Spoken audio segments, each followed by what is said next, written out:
Nakalantar na siya, Brad. So, panoorin nyo kung paano i-cancel yung channel siya baka may madaling araw yan. Hi guys, this is Ralph and welcome to my channel. So babiyahe tayo ngayon papuntang Nueva Ecija. Pupunta tayo ng Gabaldon. Second time kong pupunta doon sa Gabaldon.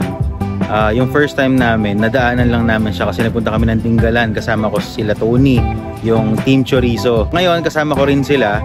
Dadaanan natin sila mamaya. Hindi lang kasama si Dan. So pero dadaan tayo sa shop niya. Dadaanan natin yung business niya, yung Feats, yung bago niyang negosyo. First time kong gagawa ng ganitong klaseng content. First time kong ganito magsasalita. Actually, talagang hindi ako sanay na nagsasalita ng direkta sa camera.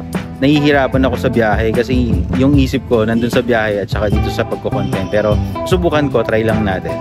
Then, nandito ako ngayon sa Cabanas. Bumibili lang muna tayo ng pasalubong kay Tony. Si Tony ay nasa Nueva Ecija sa Zaragoza. Nadaan muna tayo dun sa coffee shop niya. So mag-stop over tayo doon. Tapos saka tayo ulit mag-take off papunta na ng Gabaldon. Tapos mag-overnight tayo doon. So samahan nyo kami sa biyahe namin papuntang Gabaldon. Okay lang po for 15 to 20 minutes po, baby. 15 to 20 minutes. Okay lang. Tapos isang triple cheese donut. Box of cake. Box of cake. Thank you. Ayan, so nabili na natin yung pasalubong para kay Tony. So puntahan natin ngayon si Peter at saka si Dan. Bigla ang sasama si Dan. So tara. Hi! Kasama na natin si Pits. Dito tayo, hintayin natin si Dan. Ano? Kaya nga, nakita ko eh. Pang-camp talaga eh. Tapos, ito kasi, kaya itong apat. Tapos, may akong hapok pa. Pero ang ano ko kasi, ano talaga sa atin, magre-resort tayo. Oo. So parang yan, baka para lang dun sa river. Oo. Para siguro may ano lang, may shade lang tayo. Ano ba, kung saka naman tayo mapunta na resort, hindi tayo makakapaka sa tayo abutan man lang. Malaki ba yan? Oo, malaki. Kaya apat? Oo, apat tayo. Talaga? Ayos ah. Tapos nandiyan ito, makupunto. Talaga? Oo. Ito? Ito. Airbed yan? Oo. Ayos ah. Kaya kahit paano, whatever, nakasama tayo abutan. One eternity later. No! What's up? Yung sigaw mo nga tayo, pressure ako eh. Bitlon. Anong bigla? Anong karapakan na sinabihan eh? Arantado mo. Hindi ko alam pa ngayon.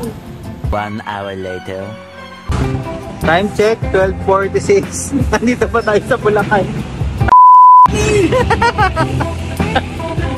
So kalalagpasan natin sa bypass. Peter naglilipat na. Mga gamit ni Peter. Ano Pits, kaya pa? Ba't kasi hindi? Ba't po? Naiilang siya. Ano? Nahangin. Mahangin, nalaglag natin. Nalaglag ba? Oo. Ako na lang. Mabigat ba yan? Hindi. Mahangin kami ginaw eh. Nalaglag, di ko napansin. Hindi naman nalaglag. Umaano. Tony, magluto ka na. Gugutom na ako. So 2 hours pa ang biyahe namin. Mga 3 o'clock na siguro kami dun sa Zaragoza. Tapos mga 1.5 hour papunta naman sa Gabaldon. 1 hour later. Time check, 1:39. Isang oras pa. Papunta ka na Tony. Dito na tayo sa arko ng Nueva Ecija. Init! Takte! Nakalantar na siya, Brad. Mamaya tayo bumili ng, bukas na tayo bumili ng mga suka. Mamaya ulit. 1 hour later. Dapat! Ano men? Kamusta? 2 hours lang eh. Sabi nito eh. Damaan ako, tamapod ako. Naiinggit eh. Papalaman ka, usap ko si Ivy ng buti. Hello. Hello. Di na lang, tikman na lang natin to. Hummus. Tikman natin to. Hummus? Saan galing? Lola Nenas. Time check, 2:44. Tignan mo yung tsura. Napaka ano naman itong alikabok. Sobrang itim ng... Time check, 2:44. Dito na tayo sa kay Tony. Sisig na, kasahan. Ayun, tsaka Kasi city ka eh. Ayan o.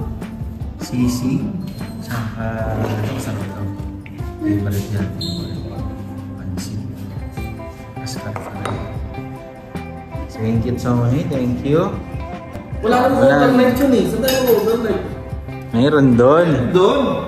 Papalakpak ko si Peter ko sa doon. Relax ka lang. Ikaw, saan na? Ikaw ulit. Wala sa taban mo.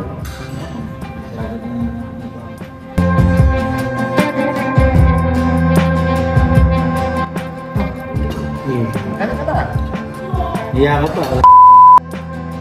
Sabi ko sa'yo, nakita mo yung sinin ko. Ha?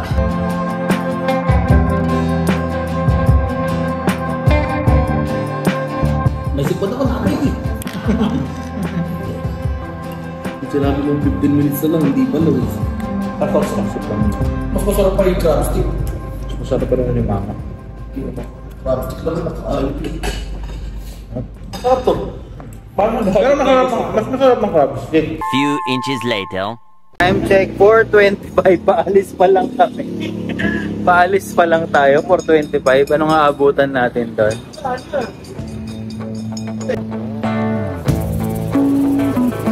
Bahala ulit si Batman ng biyahe natin. Let's go. Ngayon ulit. We've been living in sin so long, all the feels are gone. Fella stopped me on the street last night, said everything's alright. Roller coaster, make it through the day. Welcome to Barangay Nauson. Nandito tayo sa Laur View Deck. Ang daming imo.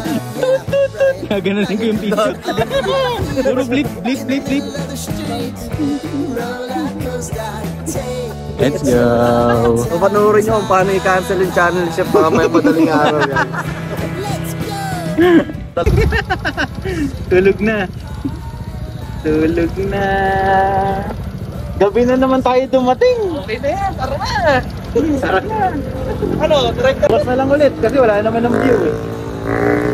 Ano, ikaintay nyo naman tayo ng pera nasi. Ano tayo nyo naman? Ano lang na? Kumabag mo.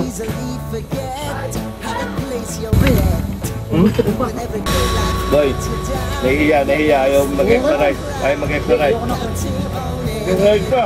Don't bitch and moan about it, please. Hi guys, so 9:23 na. Nandito na kami sa tutuluyan namin. Dito sa Gabaldon Town proper. Hindi ko na napakita yung mga nangyari. Balikan ko kayo bukas kapag nandun na kami sa Calabasa River. So bukas na lang ulit. Yo!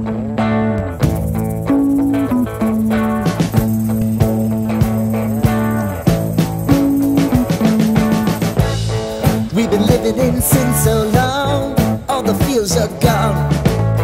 Fella stopped me on the street last night, said everything. Hi guys, good morning. Nandito na kami ngayon sa Calabasa River dito sa Gabaldon, Nueva Ecija. So napakaganda talaga dito. First time namin to nakita nung nagpunta kami sa Dingalan. Gabi kasi kami nagpunta doon. So hindi namin nakita nung gabi. Pag uwi namin nung hapon, nakita namin sobrang ganda. Kasi mula nun gustong gusto ko talaga makabalik dito. So hinaya ko sila, sabi ko punta tayo dun sa Calabasa River kasi sobrang ganda talaga. Papakita ko sa inyo sa video. 3 na lang kami, wala na si Dan. Kailangan niyang umuwi ng umaga dahil meron siyang kausap sa negosyo niya. Baka sa video hindi ganun kaganda pero talagang napakaganda ng lugar na to.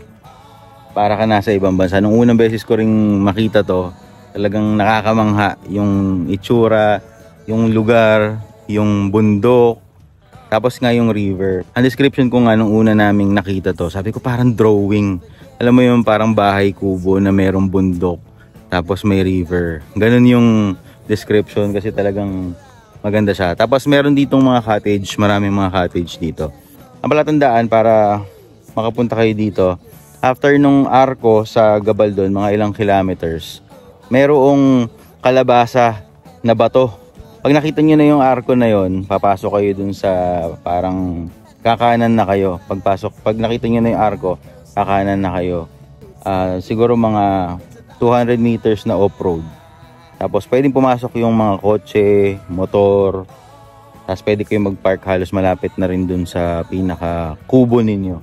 Kung gusto niyo ng getaway, ang gusto ko kasi dito, maganda yung kalsada. Meron kayong dalawang option pag pupunta kayo dito. Pag galing kayo ng Baliwag o galing kayo ng Bulacan, pwede kayong dumaan ng Cabanatuan, pwede kayong dumaan sa Laur. Kagaya na nakita nyo sa video, dumaan kami sa Laur. Maganda rin yon kasi isa rin yung parang scenic view din. Maganda rin yung yung dadaanan. Medyo akyatin pero kaya naman ng mga motor. Tsaka dadaan kayo sa military base or sa Port Magsaysay. So, andito kami ngayon ang oras natin ay 9:30. Actually, kanina pa kami, mga 9 o'clock kami nandito. Nagkwentuhan muna kami, Sabi ko, mamaya na ako mag-video. Kagabi, hindi na ako masyado nakapag-video. Pagod na din. Tapos, nagpahinga na kami. Pero, nagstay kami sa Gabaldon Inn. So meron kaming nakita dito, actually meron talaga akong in-inquire dito sa halos malapit dito sa Calabasa River. Though nung tinignan namin siya, parang medyo naliitan kami, tsaka medyo naging pricey 7 o'clock naman. Kumbaga, konti na lang yung oras na mag-stay kami. So naghanap kami ng option. Nagpunta kami sa Gabaldon Town proper. Then nakita namin yung Gabaldon Inn. Tapos for 1,500 pesos. Check-in kami ng 8 PM, nag-out kami ng 8 o mga 8:30 AM. For 1,500, apat na kami. Okay naman siya kasi nasa isang kwarto kami. Meron siyang double na bed, dalawa. Tapos meron siyang CR mismo dun sa kwarto. Tapos aircon naman siya. So mas pinili na namin yon over dun sa isang resort na malapit dito na nasa 2,500. Siyempre, ang pagkakaiba, talagang pagkagising mo, nature na talaga siya. So, sabi namin, matutulog lang din naman na tayo. So, pinili na namin yon mga 15 minutes to 20 minutes from Gabaldon Town proper para makabalik ulit dito sa Calabasa. Pero, mas pinili na namin yon kasi mas cheaper, matutulog na lang din naman kami. So, meron kayong mga option. Actually, merong mga resort dito pero bawal dito merong mga resort dito sa malapit sa Calabasa River, pero dito sa mismong Calabasa River bawal mag-overnight. Pero sabi baka summer time pwede na ulit. Siguro ako ang nakikita kong dahilan, pagka rainy season kasi baka pwedeng tumaas yung tubig dito, so very risky yon. Unlike sa summer, safe kasi maliit yung chance na tumaas yung tubig o yung ragasade ng tubig. Ang gustuhan din namin dun sa Gabaldon Inn, yung pinakailalim niya, yung pinakababa, yung pinaka-front nung accommodation, meron siyang convenience store. Tapos kanina, nag-breakfast kami, walking distance, siguro baka mga 10 meters lang. May silugan doon, kanina doon na kami nag-breakfast bago kami nagpunta dito. Mahilig kayo sa mga nature trip, at ang gusto ko rin dito sa Calabasa River, accessible siya kasi maganda yung highway o maganda yung kalsada dito. Madali siyang puntahan, tapos walang masyadong off-road. So, hindi mahirap kahit sedan. Hindi masyadong mahirap puntahan. Tsaka pang family. Pwede rin kayong mag-tent. Alam ko pwedeng mag-tent sa gilid bukod dun sa cottage nyo. May additional lang yata. Ang entrance fee nga pala ay 10 pesos. So, meron ditong bundok. Meron din dito sa kabila. Yan, napakaganda. Tapos, yung daan papunta dito, napakaganda rin talaga. Tapos, maraming parte yung bago kayo makapunta dito, meron parang palayan. Napakaganda din. Tony, kaway! Malamig pre, malamig. Malamig.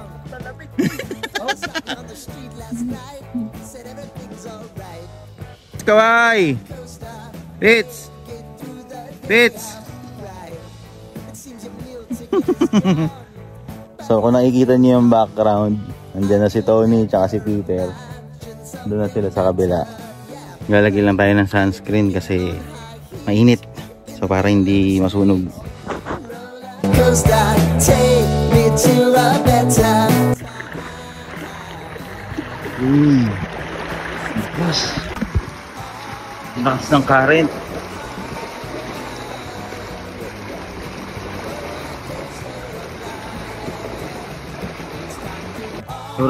Sobrang lakas ng current, nakakatakot siya. Pero kaya naman, siguro nakakabigla lang.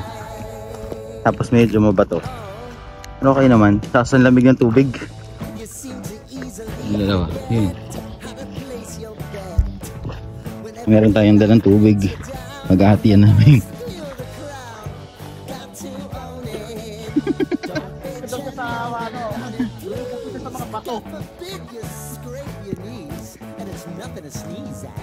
Lamig yung tubig, no?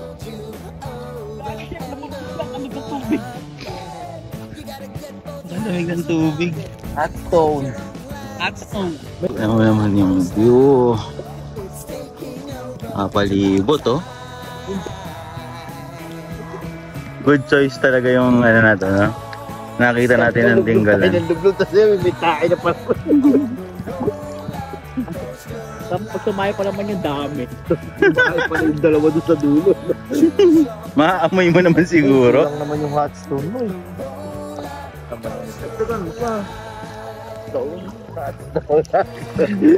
Hirap na hirap tumayo.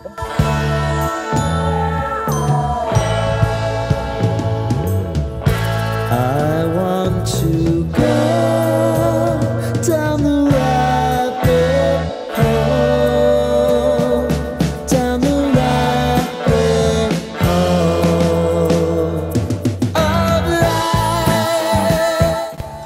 Ayan guys, salamat sa pagsama sa amin dito sa Gabaldon trip namin. Ngayong August 2025 kasama yung Team Chorizo, si Tony, si Peter, si Dan. Na umuwi na. Susunod.